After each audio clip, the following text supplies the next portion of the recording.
Hello and welcome to a special interview for The Wire.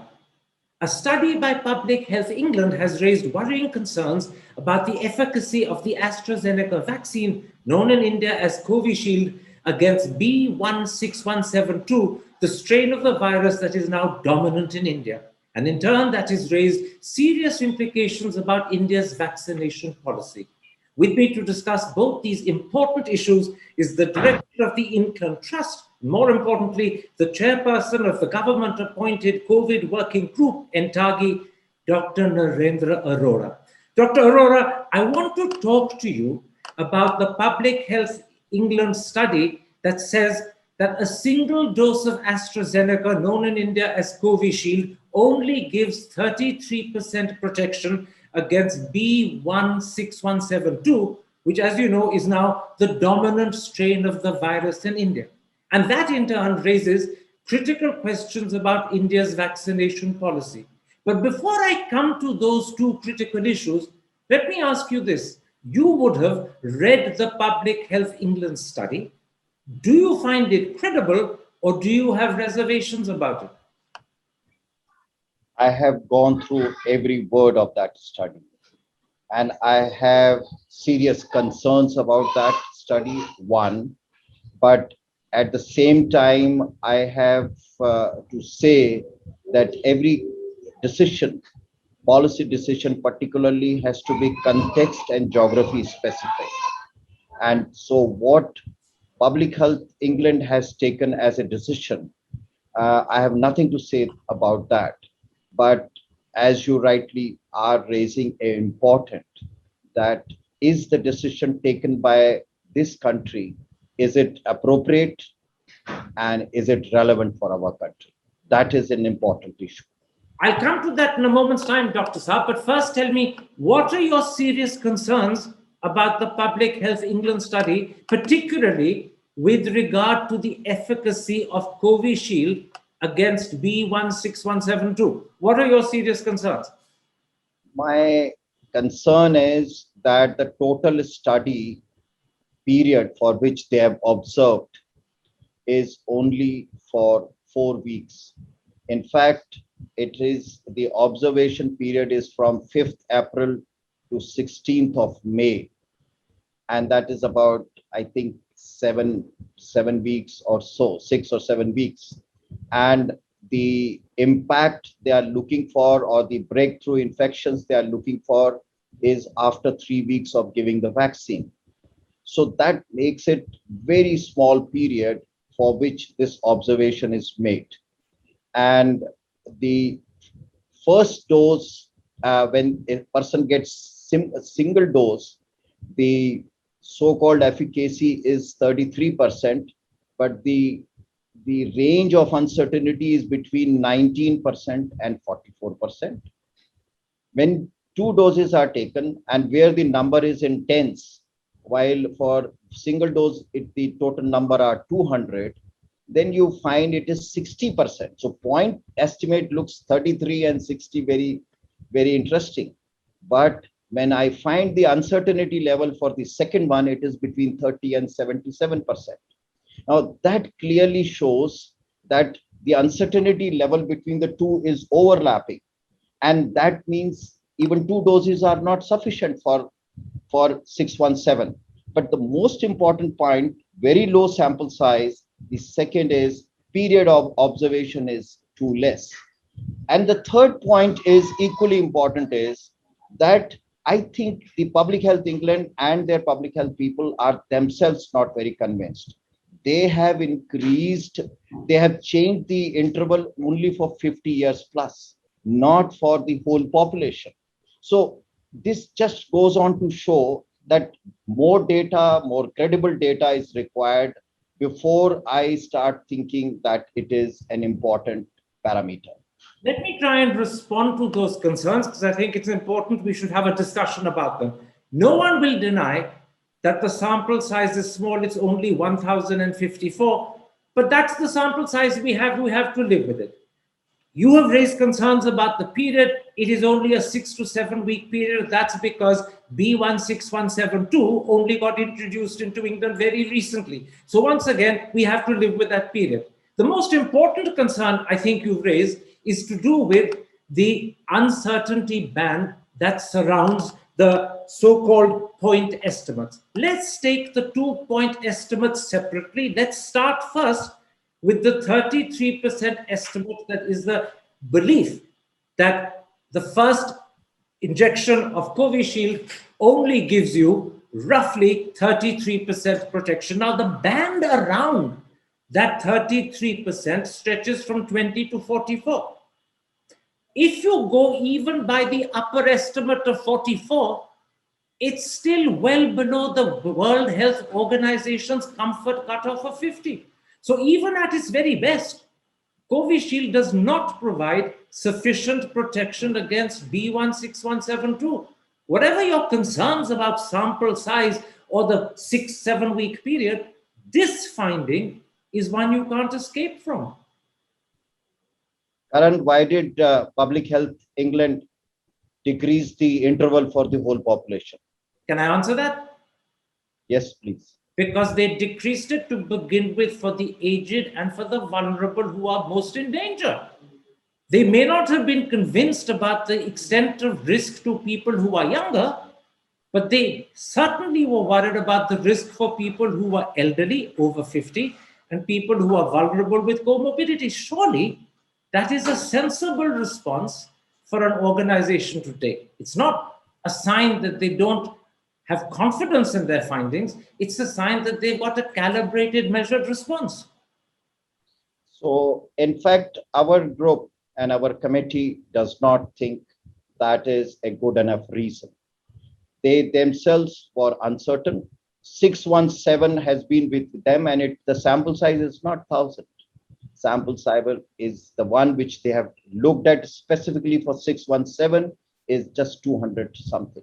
So if you look at the tables again, it is a very small sample size. Although so our group, just let me complete. So one or two other things I would like to say.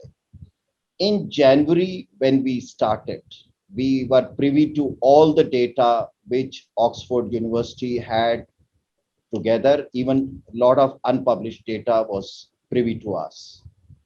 And they had a very heterogeneous kind of study design from 3 studies, UK, Brazil, and South Africa. And therefore, and that time we were really not convinced, although they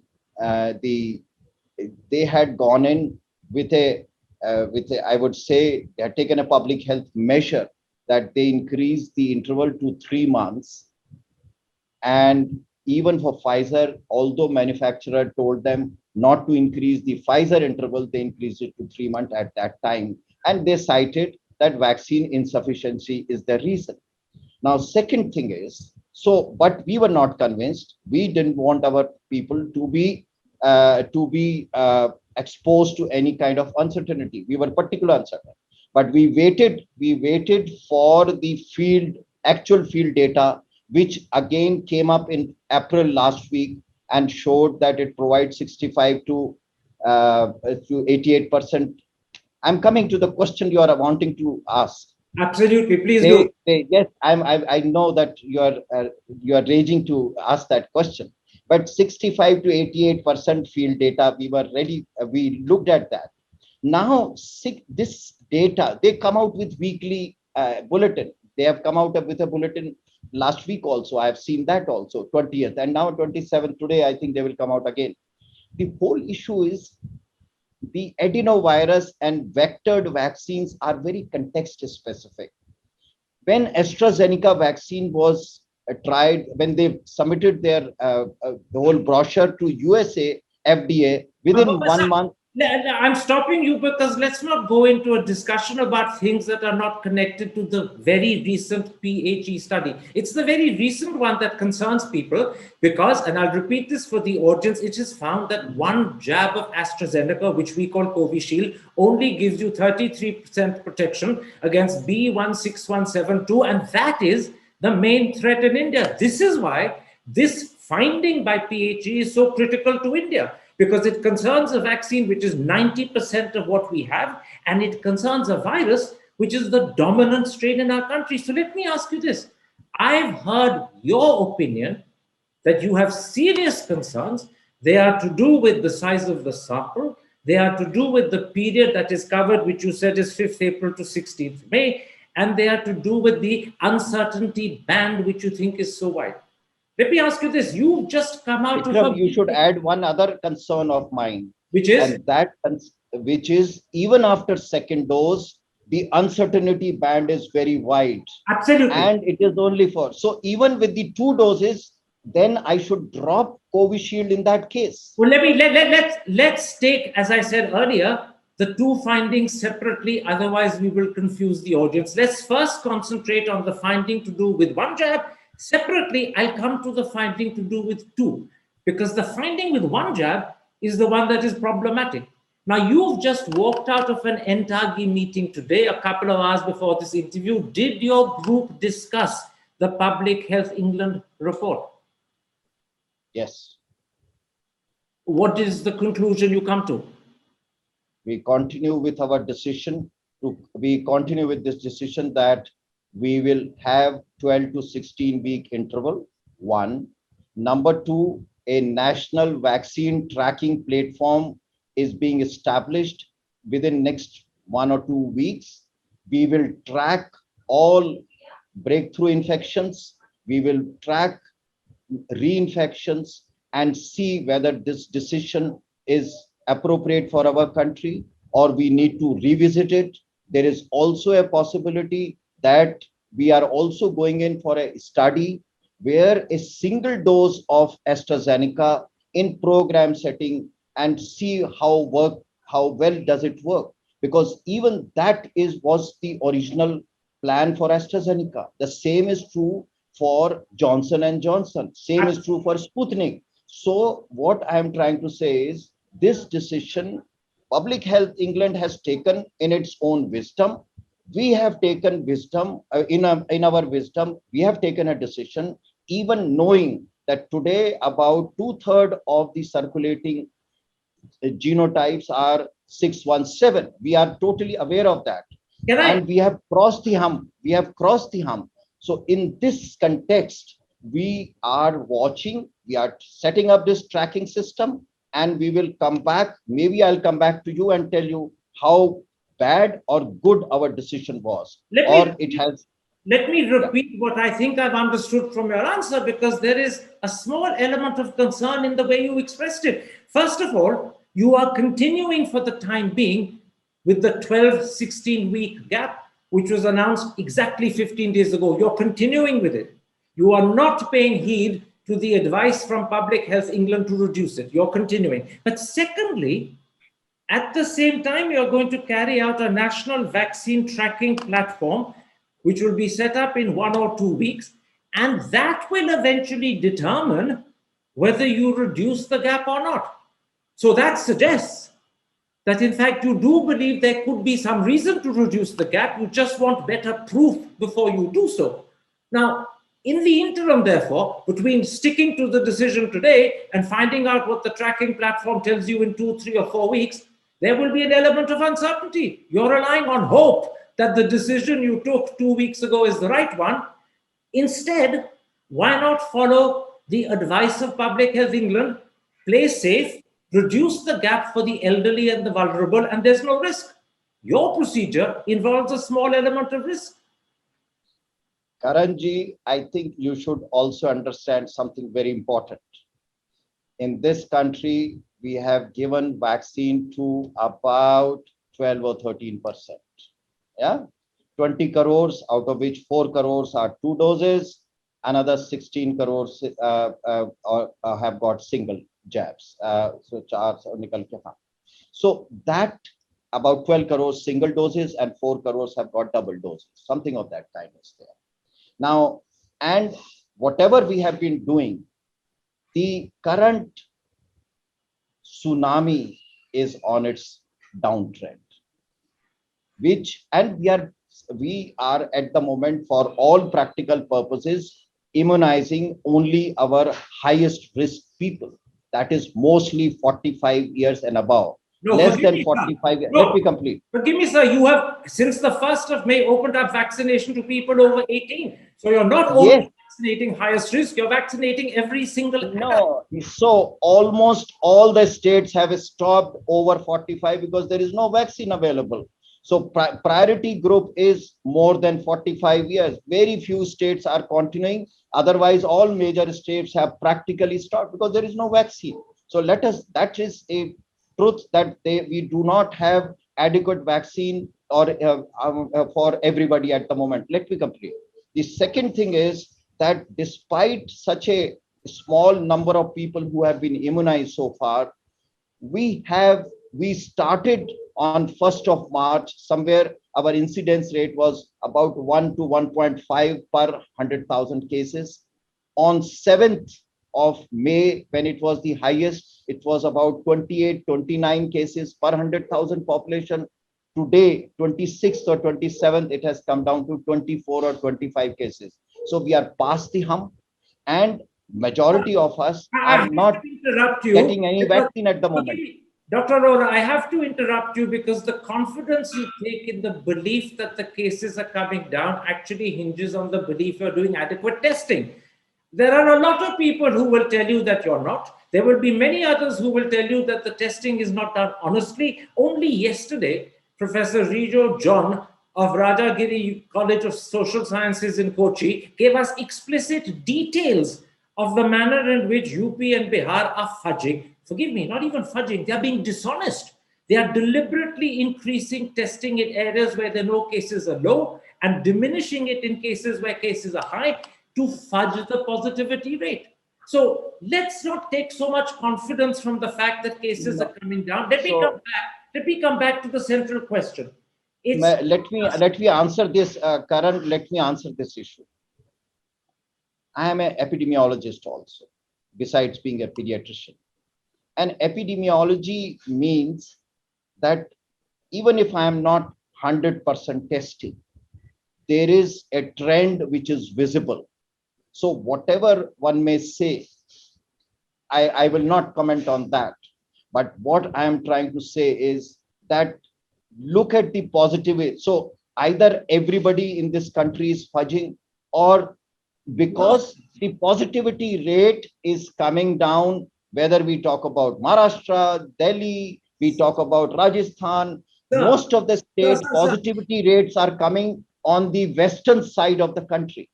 Dr. Arora, let's not get deflected by testing and positivity rates. That's a side issue that came up as the conversation was going. Let's come back to the key issue, which is Yes. that one jab of AstraZeneca, which we call Covishield, only gives 33% protection to the strain that is dominant in our country. It's not dominant in Britain, it's dominant here, B16172.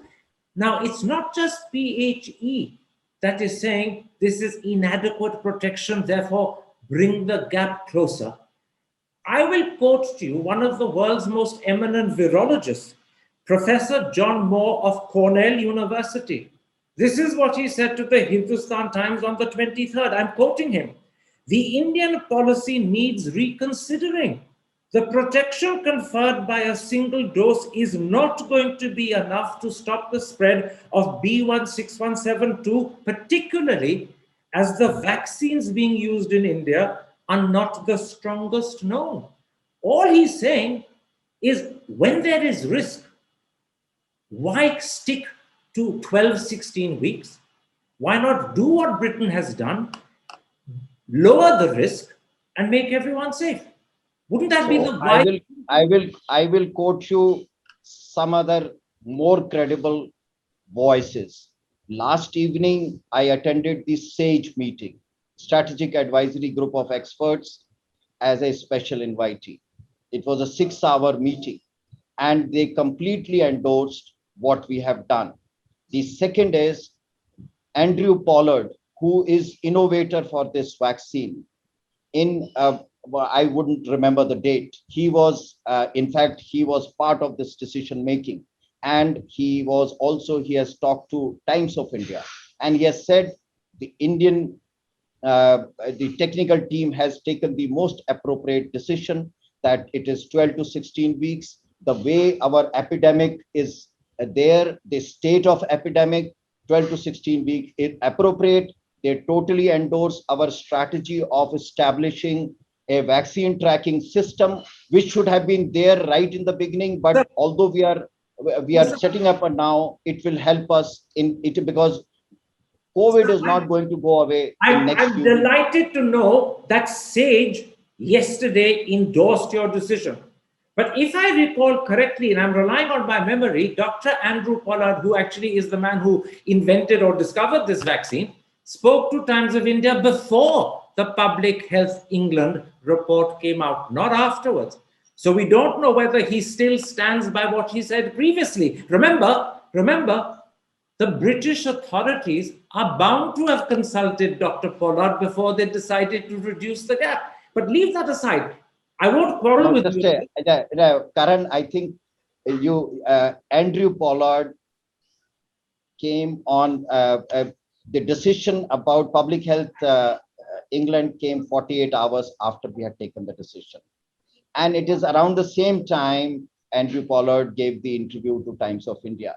Yes, So sir. I would request you You're right. that Karan, the decision is very contextual for India and Yes, by the Indians for sir, that matter. I don't want to get confused in dates. India took the decision to extend the gap to 12, 16 weeks on the 13th. The decision taken by Britain to reduce the gap happened roughly 36, 48 hours later. But this is the critical point. The Public Health England study only came out, and I'm looking at the calendar as I speak to you, on Saturday, the 22nd, well after Britain announced that decision. So I question whether Dr. Pollard was endorsing you in the light of PHE or before PHE came up. But leave that aside.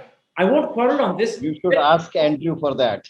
Let me just ask you But one. anyway, Let these me are ask you one simple question. semantics. Yeah.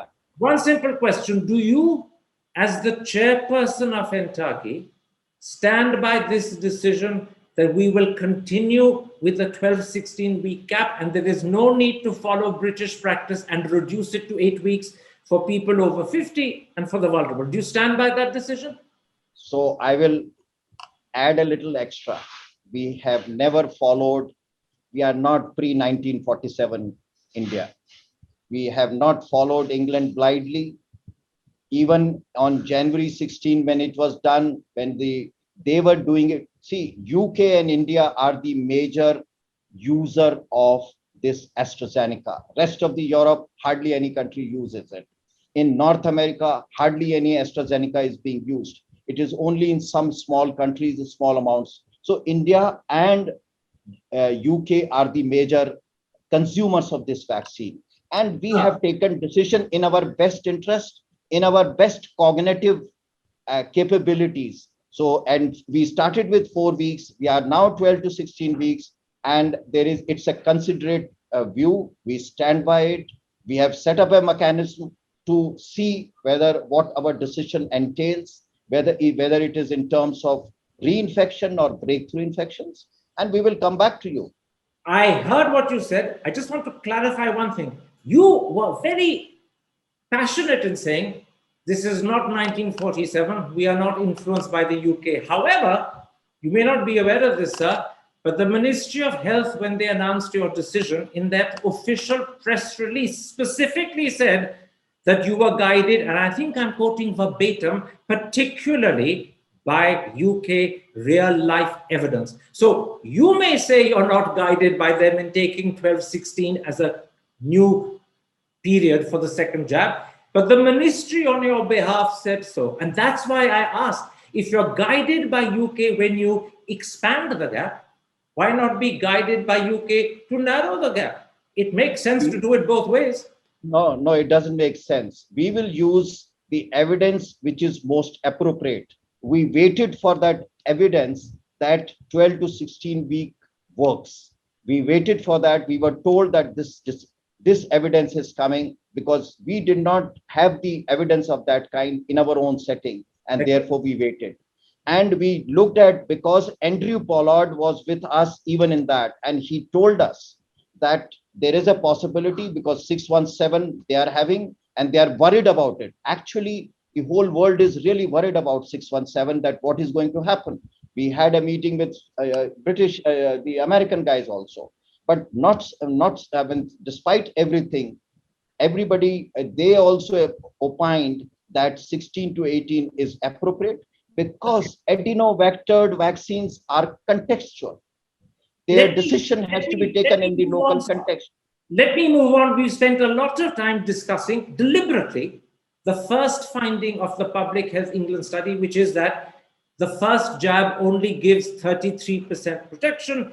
You are not going to go by the advice of PHE. You are going to stick to a 12-16 week gap. You are setting up a national vaccine tracking platform to actually see whether 2 or 3 weeks down the road there is a need to change. But as of now, you are sticking. Let's now come briefly to the second finding, which, as you yourself pointed out, is more controversial. The second finding is this: PHE has found that 2 jabs of Pfizer give you 88% protection against B16172, but 2 jabs of AstraZeneca only give you 60% protection. Now, to the layman, that's a huge gap of 28% and deeply worrying.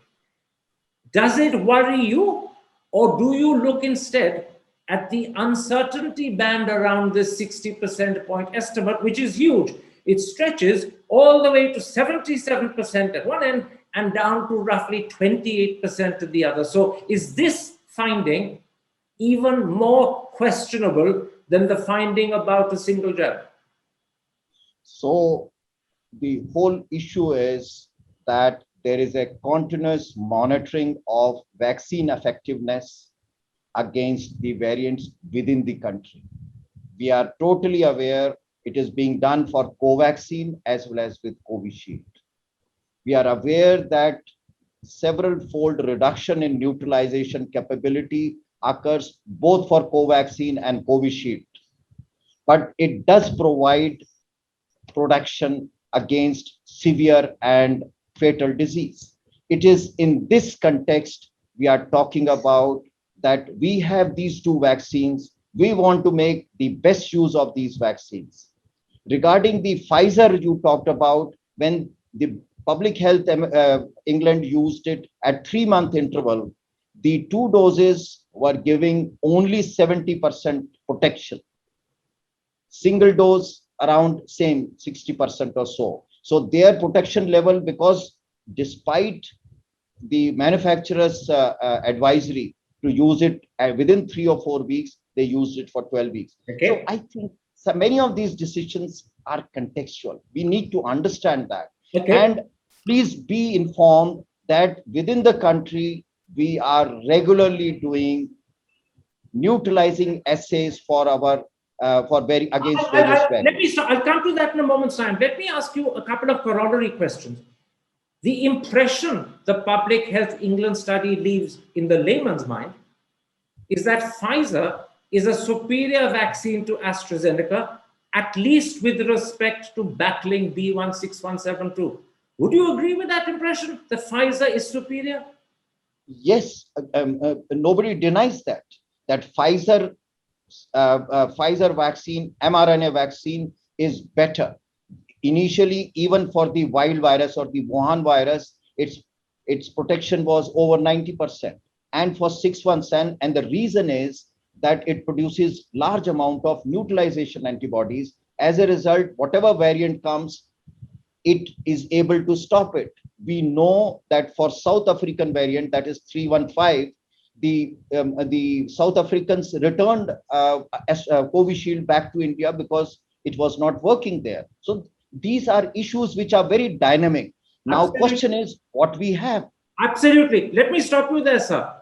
In view of your ready agreement that Pfizer is a superior vaccine, I want to ask you another question. It's now known that Pfizer is willing to make its vaccines available to India, but it insists upon immunity against prosecution. Every single one of the 116 countries where Pfizer is being used has given such immunity.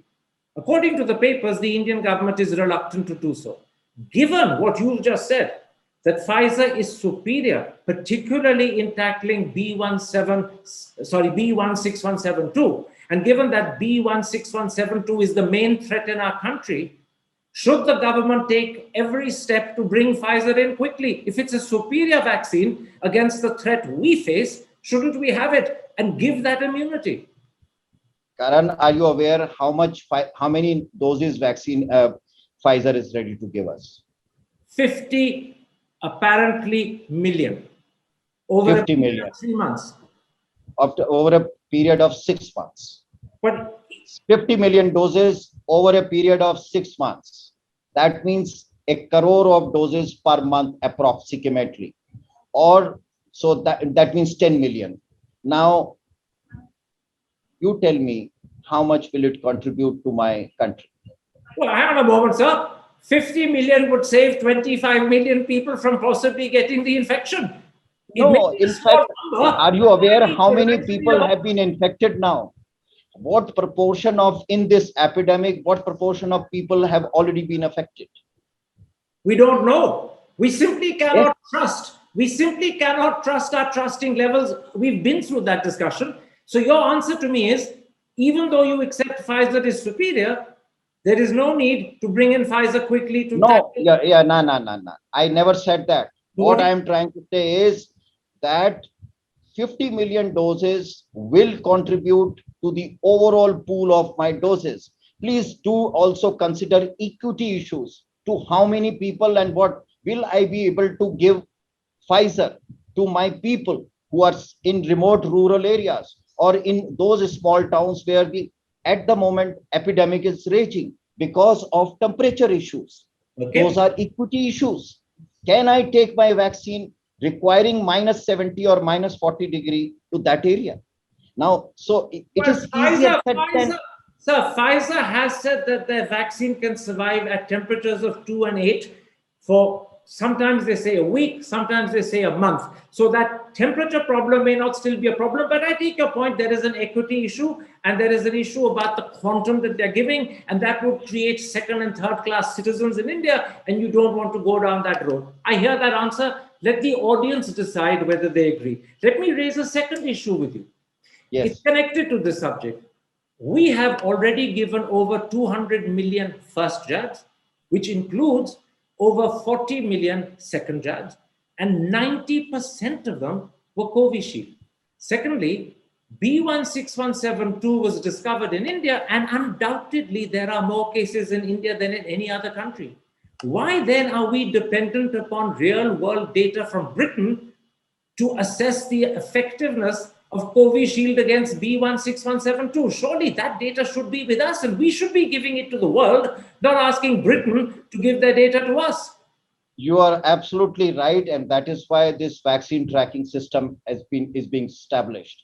See, we are now gradually setting up 3 systems. We have already 2 systems. Third system is being set up, which will help out. You must also appreciate Indians have discovered the variant which is bothering us maximum. 617 did come to our notice somewhere in December. We started realizing in March or so, that end of February or March, that it is blasting, and it takes 3 to 4 months before labeling anybody as variant of concern. So we did realize that, and now we know that almost 50 to 60%. This is the data of just about 4 or 5 days ago, that 50 to 60% of variants are there, which are 617. Just a minute, and 25% is 117 UK. 65% officially stated by Mr. Harshvardhan at a press conference 2 days ago. 65% of the sequences of concern are B16172. But let me put this to you. I'm delighted that you have set up a national vaccine tracking platform and you've announced it for the first time on this program. My question is this: why wasn't this set up earlier? And I'll tell you why I ask. I'm reliably but confidently told that members of your own Entagi group suggested, when the CoWIN app was being designed, that it should also feature the capacity to relate the relationship and track the relationship between vaccination and infection.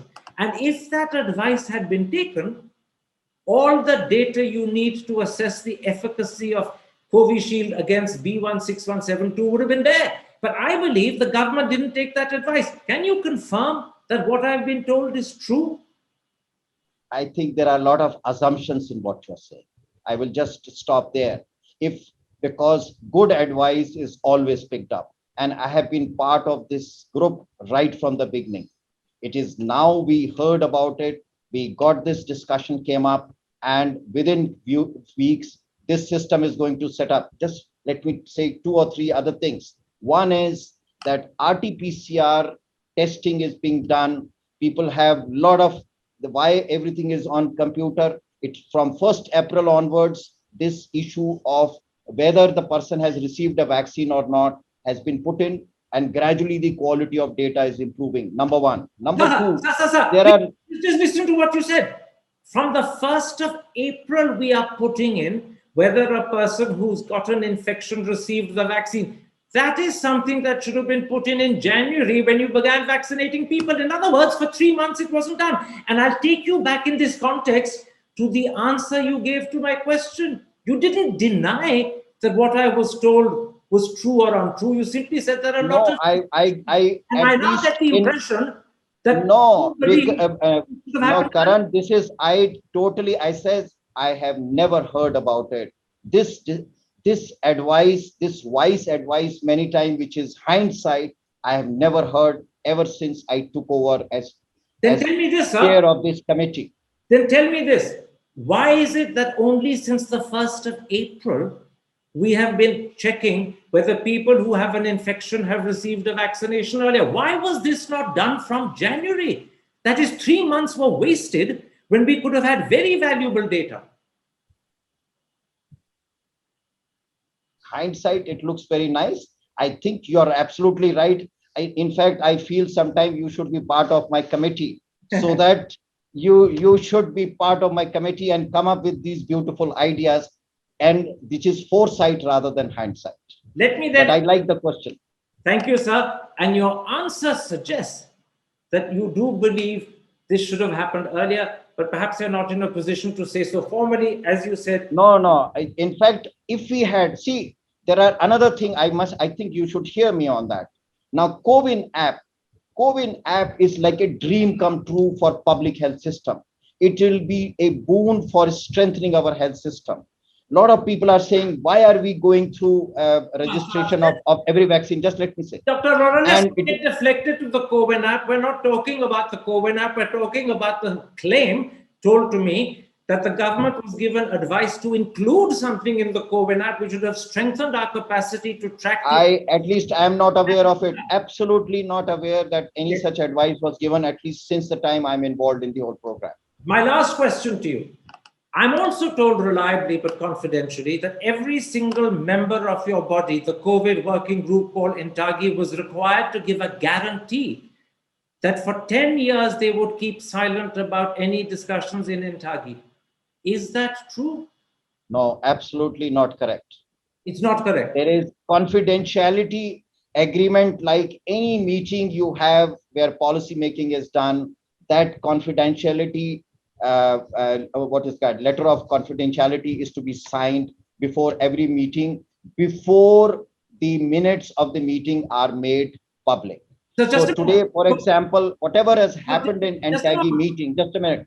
So whatever has happened in NTAGI meeting today, these minutes, when they become public, then you can say whatever you want, because minutes indicate whatever has happened in that minute in that committee, and it has been approved and seen by everybody. Everybody has given their comments. If there is a dissent, that is also noted now. So I'm not sure how reassuring your answer is, because after first saying no, there was no 10-year silence requirement, you then went on to say that a confidentiality letter has to be signed before every meeting. Does that confidentiality letter say that for 10 years you will not reveal what is going to be discussed? No, it does not say. At least I am not aware. I have not signed any such letter, because I am the first one to sign all these confidentiality letters. But then if you haven't signed the letter, how do you know there is such a letter? Because you're the one who mentioned it. No, there is what I said. What I'm saying, all of us sign a confidentiality letter that whatever is discussed will not be made public before the minutes of those committee are made public. That's it. It is not 10 years. What does 10 years? 10 years later, I may not be there. What does that mean? It is nothing Why like is that. there a need for this confidentiality? Because when No, all policy making. I have been part of the WHO meetings. Every WHO meeting, I've been member of the SAGE. I've been co-chair of the SAGE. I'm currently co-chair of chair of the several SAGE and as well as GACS meetings. We all sign confidentiality that till the minutes are made public. I'm currently chair of the COVAX facility also, which distributes vaccine across the world, and we are made to sign this confidentiality letter. And after that, when the minutes are made public, then there is nothing. The okay, confidentiality letter becomes null and void after that.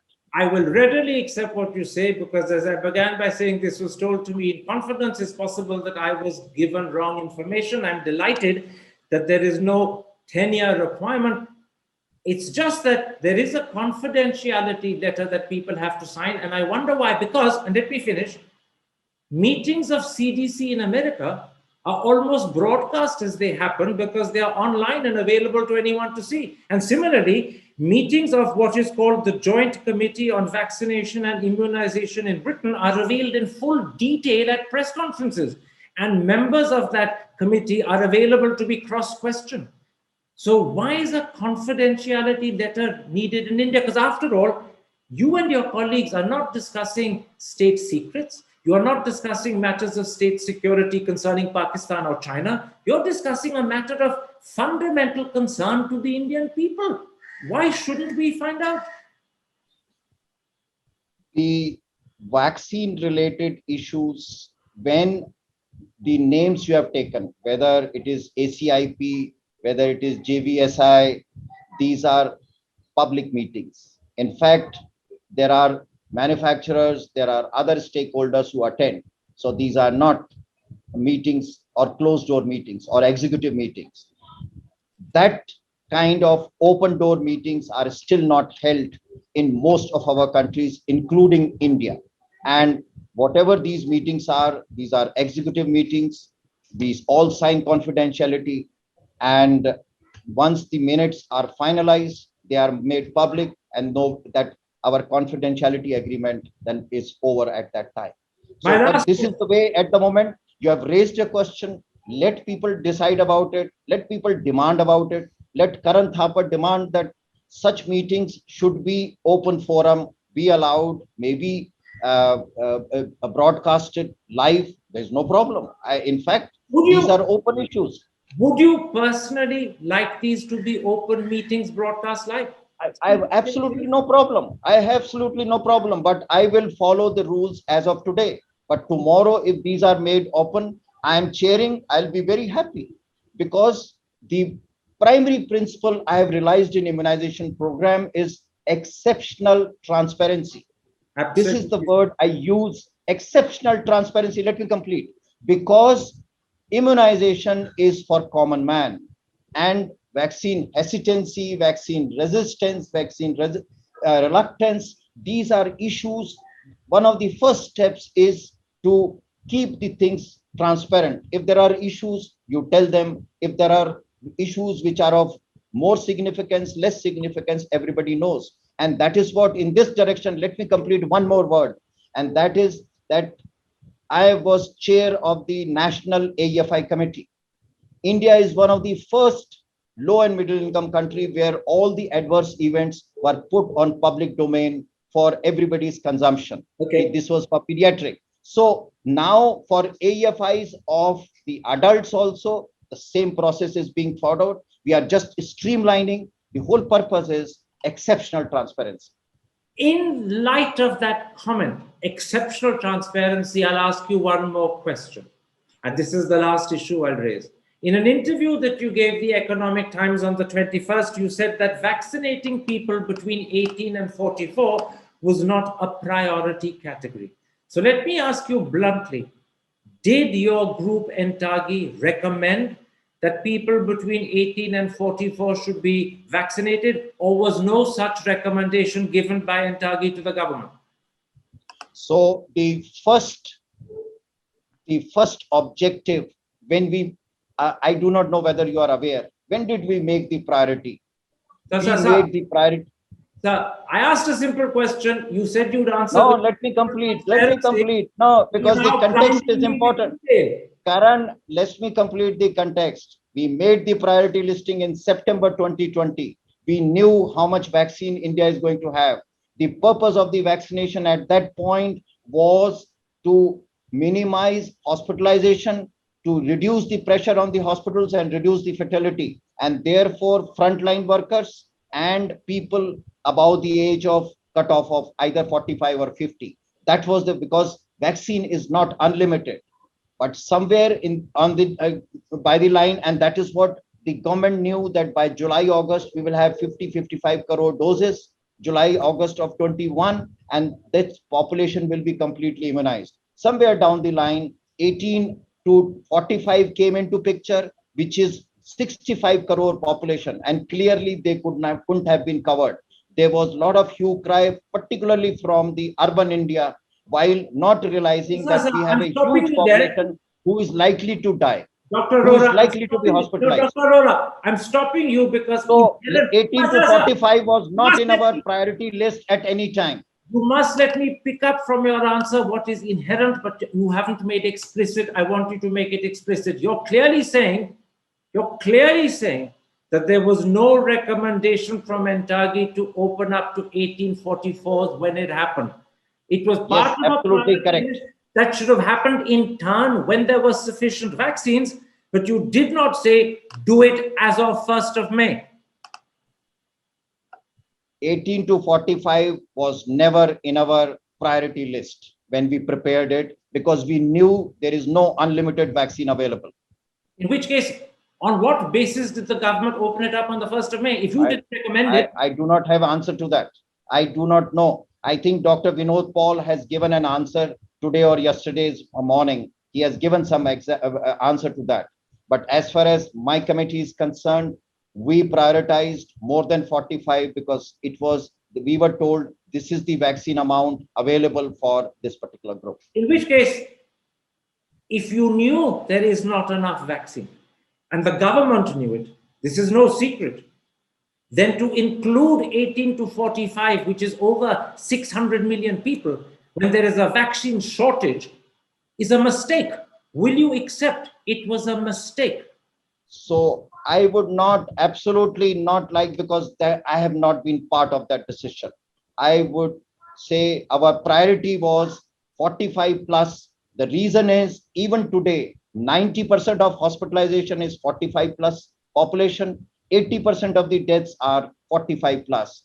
And that is the priority group. We need to reduce until this population is saturated, then our pressure on health system will not be reduced. So then, in the interest of exceptional transparency, those were your words, why can't you accept that including 18 to 44-year-olds, which is 600 million people, when anyway you are short of vaccines, was a mistake? Why can't you accept it?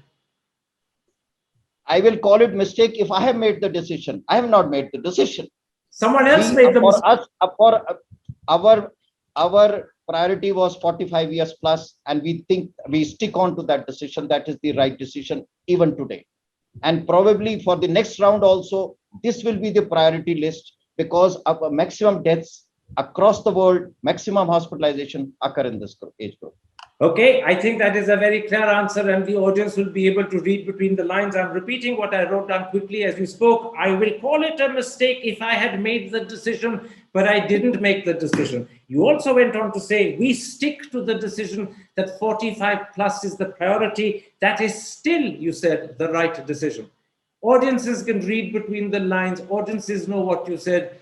And I thank you, Dr. Arora, for this interview. You have been extremely kind in speaking to me, in allowing me to question you both about this last issue, whether it should have been given to people between 18 and 44, but more importantly about the Public Health England claim, and to answer that. And I'll simply repeat, I think what is the most important thing, that is, for now, You are continuing with the 12-16 week gap between 2 doses of Covishield, but you are setting up, and this is the important thing, a national vaccine tracking platform, which within 1 or 2 weeks will be set up and will. No, it will be set up in 1 or 2 weeks, and we will review after a few months. There you are. So within a few months, you will review whether you need to reduce the gap or not. Dr. Or continue with a single dose also. That also is a possibility. You mean so don't be surprised that we come up that fine in our setting, even single dose may work. The booster may be given several months later. Very nice. In other words, you won't just use the national vaccine tracking platform to determine the gap between the 2 doses, but it will also help you decide whether a single dose is sufficient. Just like the Johnson & Johnson vaccine.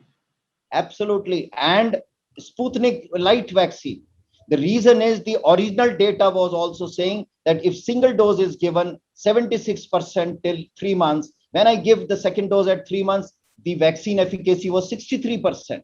Thank you, so Dr. Actually, it was reduction. It looks paradoxical. So we will get our own data by that time. On behalf of the audience, on behalf of myself, I want to thank you for your exceptional openness and your willingness to subject yourself to some pretty quarrelsome and aggressive questioning. I did not mean to offend you with my manner, but I did want to put across the other point of view and get you to answer, because as you know, it is only transparency that builds up confidence. And I hope the government listens and watches and learns from your openness, because you have been open in a way in which, and I won't name names, but others are not. Thank you very much. Karanji, you are very generous.